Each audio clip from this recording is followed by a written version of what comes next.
Hello there! In this lesson, we'll be using oil paint to create this rubber duck sitting on top of a glass. This project is kind of quirky, but interesting as the duck has been enlarged 14 times. So it's a bit of a macro painting. We'll also be dealing with painting the illusion of glass and studying the reflections and light refraction. So let's get into it. The canvas we are using is a 90 by 121 centimetre canvas, and the first thing we need to do is draw up the duck and glass. If you would like to give this project a go, we have supplied the outline here. You might like to use the grid system, or if you are confident, you can draw it up directly. Obviously you don't need to paint it at this size either. It would look good on a 30 by 40 centimetre canvas too. That way you could print out the outline and transfer it by shading the backside of the printout, flipping it over and retracing it. A HB pencil is used to mark up the outline, but don't make the lines too dark, especially on the duck, as the yellow top coat won't cover the artwork. Take your time and feel free to simplify the reflections if you like. Next we tint the canvas with an even coat of medium yellow acrylic colour. We do this for a couple of reasons. For one, it seals the graphite outline and also provides a hard flexible surface to accept the oil paint. Use the biggest brush you have and dip it into a tub of water before the paint. This is a collapsible brush washer and they are fantastic.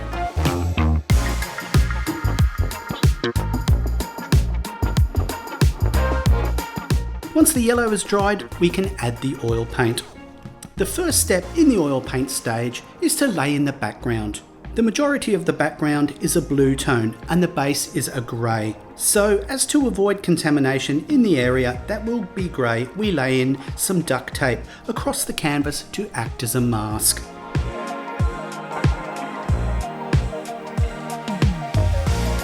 The blue background is comprised of three blues: Prussian blue, cyan, and we'll be using white to lighten this cyan to create a sort of sky blue colour. To apply the paint, we are using a 100mm abstract expression brush. It's very important to apply this paint as thinly as possible so that the colours can be cleanly blended. We work from right to left and begin by laying in the cyan. Have you created one of our projects? Make sure you send us a photo. We love seeing your creations. Once we've reached 3/4 of the way across the canvas, we add some Prussian blue and blend it with the cyan and add more Prussian blue so it is quite a bit darker.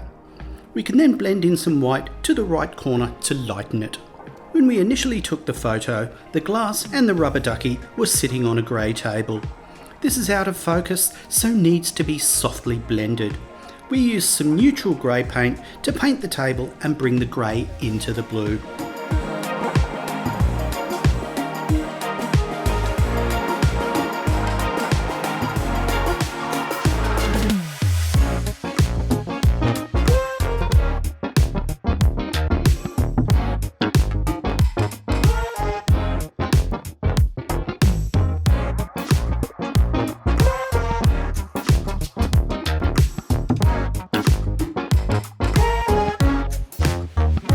The duck is yellow and obviously coloured from the medium yellow tint that we did, but we still need to give it some shape using a darker tone of yellow and a lightened version.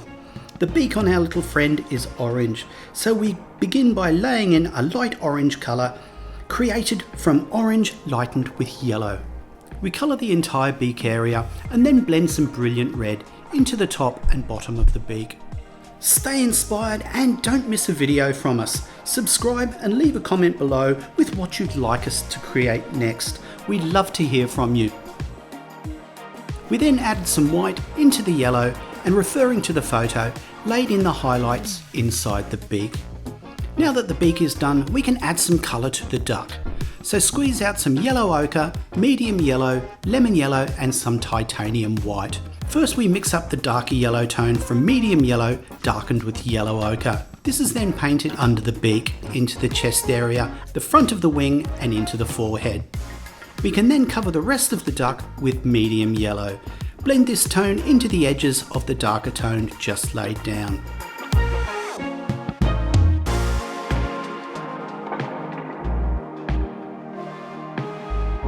The third and lightest tone can then be painted into the appropriate area, like the edge of the wing, the head, and the highlight area at the front of the chest. The eyes can then be painted in with Payne's grey.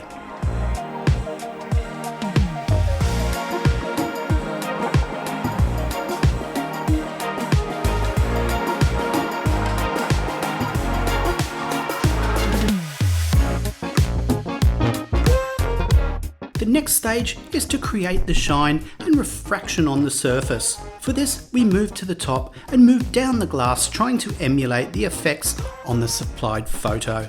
This is one of the parts of painting realism that some might find tedious, and others will love the mindfulness of it all. Basically, the blue of the background and the warm grey of the tabletop are the two main colours.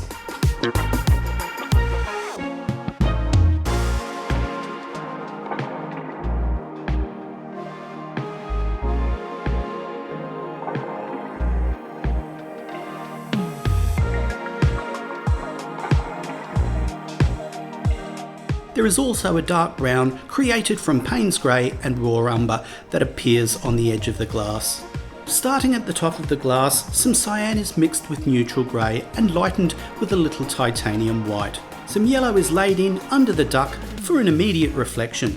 Some yellow is also laid into the middle of the glass. The main reflection that runs down the glass are the same colours used in the rest of the glass, but lightened.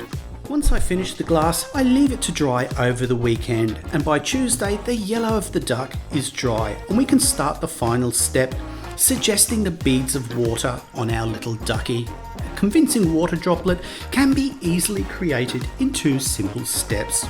First, create a mix from medium yellow, neutral grey and white. This colour should be a few shades darker than the darkest yellow on the duck. The first step is to create a circle of tone on the duck. Next, create a semicircle of titanium white at the bottom of the circle. Blend it into the middle and then add a spot of white at the top. You can put in as many or as few as you like. The most important part is not to lay them in too much of an even spacing, or it will look contrived. And voila! Well, thanks for watching. We hope you enjoyed this project and are at least inspired to give oil paint and realism a go.